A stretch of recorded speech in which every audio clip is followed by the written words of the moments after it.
Thank you all for coming. Jeff, thank you for organizing it, and thank each one of you for coming. It's awesome. It's so great to hear all the different readers and the music as well. I'm going to read a little from the book, little snippets, and then also a couple of new poems. So I'm going to start with a poem I wrote last month when there are all these fires burning in the middle of California. You could smell it. And we hadn't had any rain. Thank goodness we just had this recent rain. And then it was one of those nights where you still had the windows open because it's still so hot. And then something started to change in the air. After drought months, first rain.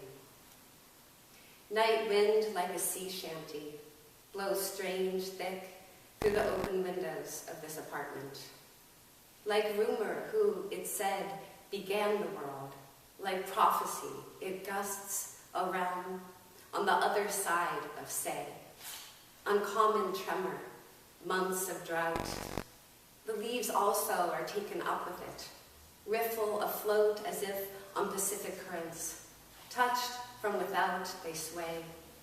Character from far off, long held in, now with its moment to step to stage. Negative and positive ions it inverts, electric drama, lure of umbilical clay. I give in, despite my urban rules, nighttime woman, I descend to walk in it. Its shoulders nudge mine, an animal it brays. Of years you've been granted, is this all you've made?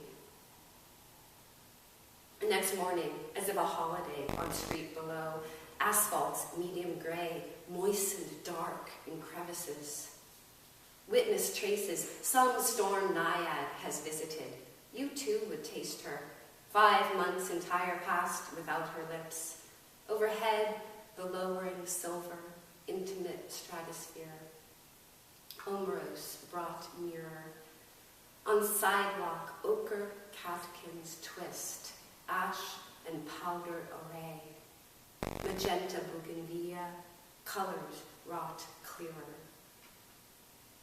Droplets smitten on cement disperse scent not of this California, nor of this September, rather congregal, somewhere a childhood, humid, aflame with green leaves, a hidden garden, porous and moist, what is shared of air.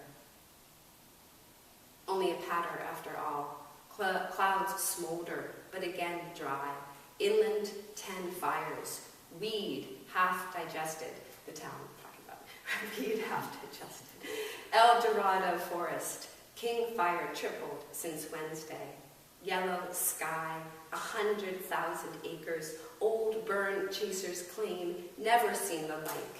Set by man, by drought amplified. Evacuated citizens with day suitcases, if only pray for rain. So the occasion of the book, I began writing in 2001, responding to our wars in Iraq and Afghanistan. And the book is a play of different voices in that theater of war. From soldiers, citizens.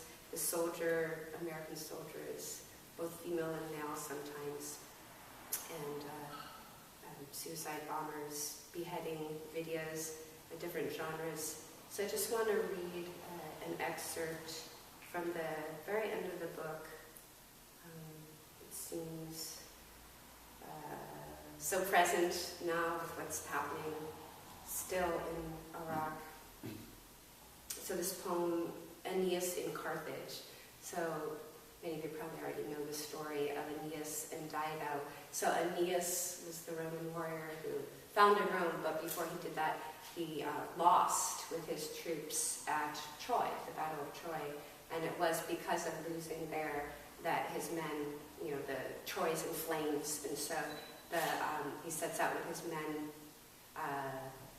across the Aegean and stops in Carthage, but then ends up founding Rome. And I took it for a kind of metaphor for like a pause moment in Carthage where he falls in love with Dido, and he could have chosen love, right? But instead he chooses duty and this imperative of war that is supposedly fated, and so he succumbs to it and goes on to Rome. So I saw that for a metaphor, like, what if we hadn't gone to war in Iraq? And so I guess this is kind of like a love blessing, right? Like alternative history here. So speaking is Aeneas, who in this poem is male. Some days I lie across her midriff and query her on the ire of Juno. Explain me that, I ask. She replies that it began in the judgment of Paris, who, choosing amongst three goddesses the most beautiful, passed over Juno. Slighted, she now projects into a near future when you, Dido touches me upon the chest, will found a great people in a Rome, and your descendants will make war upon her, our Carthage. But this I will not do, I say. I ask, can you not assure her? Can I? Asked Dido. Can I assure Juno you shall never set off from the shore to man your battleships to put up on some other shore, there against the natives to wage war, clearing through violence the land, and naming it your Rome? Surprised, I say, is that the plan? Dido tisks. Don't you read your own materials? She points there by the bedside. I had not noticed it. A pile of bulletins stamped with the imprimatur of Zeus. Haven't you noticed these? She asked. Not really, I replied. They must have been dropped off by Mercury. They all say the same thing, with increasing degrees of urgency as one moves to the top of the pile. Amongst the most recent, fabled Prince Aeneas declines his fate, waylaid in Carthage. Let's get him back on track. Maven Dido distracts Prince from destiny. An empire waits to be born. Only Aeneas can do it. Remind him of his fate. What is this pulp, I ask? Dido looks at me clear-eyed. These are the commands of your gods and people. According to this, I'm the distraction, she says. You're not. My fate is here with you. I have no other fate, I say. It's not what they think, she says.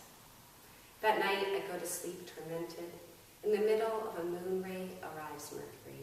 Feet, wings threshing like a hummingbird's. He is not indirect.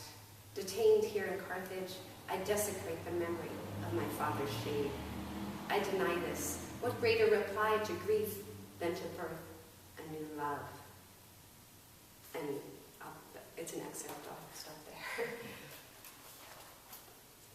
I like to close with a longer poem. It's a meditation that has a few parts. If you've been on the planet lately, you've been thinking about viruses, at least a little bit. So that was the occasion for this poem. And I've been thinking about how to write a little bit more philosophically.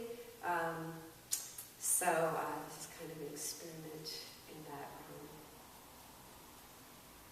Cell, joy, division.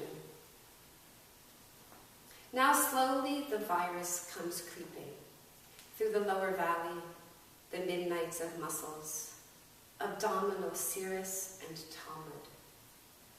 Who could say for certain what was or unwas? Sometimes a cell-splue fusion or a helic ungave cause. Often a border dissembled, cave-in, blur, barricade, demolish. We just kept brandishing the street placard that read, "No Y zone." Someone like you would tremolo. It was all over anyways. Someone like me would aver, wasn't it terminus gave us start? Well, you say, but between the filaments mostly invisible, hard to believe, it was meant for us to see. Maybe for those who gaze at screens, the seeing only is the complaint. For those who look away, there is much to feel. Let us not friend be confined by the real. Meanwhile, the virus slowly creeps. Like Escher or Dürer, it enjoys shading at the edge of bias. For those who claim it takes, virus replies, it makes. On the lawn by the lake, I sit and calculate the brevity, thus tick more of our precious allotted minutes. Oh, but here's the rub, not allotted at all, just gifted. Why isn't it posted? The ending. Bartender counters, no closing time. We close when we close, and often before. The one knocking on the porch with a door of gin flowers. I sit and think, should I let it come in? Everything attained to the tone of koan. Regimen of pelicans, beak knife, they dive face in. Since there was no way certain to know, I said no. Every choice a renunciation. Also scratches, is the real thing this skin or non-substance without and within? If only I knew I'd flow all my force into it. To be utterly of tendon and muscle inspired, or mortal monk entirely of spirit. What interposes? The lake of which Dante spoke. The red one, midway, fed by streams and veins. A to-do list to chase away duty, but then breath, the opposite of getting, to give, i.e., to love without aim. At edge of lake, gull pokes beak to plunge out from purple shell, soft muscle, who cannot run.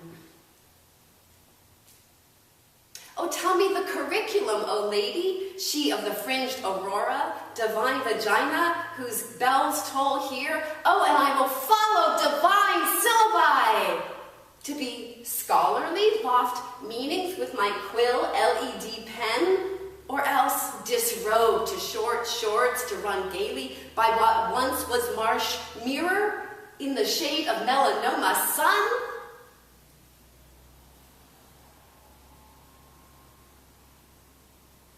What if a cell does divide?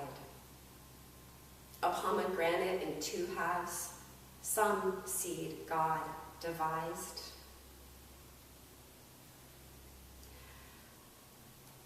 I'll be like the egret, who knows only to fish, and winging to scoop the wind from air's stomach, in the great romance of being. You too, toward beauty, tend, that which is felt, a music intermeshed in each moment.